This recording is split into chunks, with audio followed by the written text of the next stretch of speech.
Hujan dengan intensitas tinggi yang mengguyur wilayah Bogor dan sekitarnya pada Senin malam, tebing setinggi 4 meter roboh menimpa belakang kamar rumah milik Zailani, warga Kampung Babakan Poncol, RT 01 RW 02, Kelurahan Ciluar, Kecamatan Bogor Utara, Kota Bogor. Akibat kejadian ini, Muhammad Arsyaka, seorang bocah berusia 1 tahun dari 3 bersaudara yang sedang tidur, tewas tertimbun longsoran tanah. Sementara ibu korban dilarikan ke rumah sakit yang terdekat karena mengalami luka patah tulang di bagian punggung belakang. Menurut Zailani, orang tua korban menceritakan peristiwa terjadi sekira pukul 11 malam. Saat hujan deras, ia bersama korban dan keluarganya sedang tertidur, tiba-tiba tebing setinggi 4 meter yang berada di belakang rumahnya ambrol menimpa bagian kamarnya. Korban tewas karena tertimpa material longsoran tanah dan juga batu.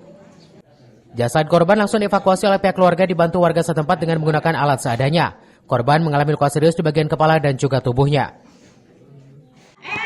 Itu lagi tidur bagaimana? Lagi tidur atau gimana? Lagi tidur. Terus untuk istri mengalami apa? Patah tulang kan? Patah tulang.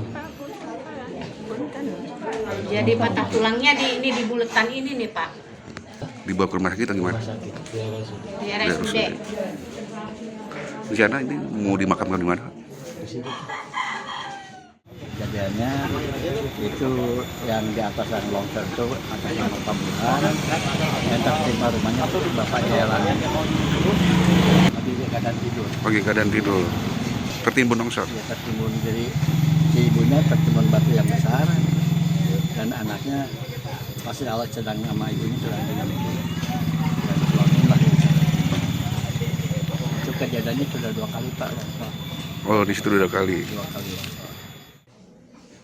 Jenazah korban kini telah dimakamkan di tempat pemakaman umum yang jaraknya tak jauh dari rumah korban. Dari Kota Bogor, Suanda Abriji melaporkan.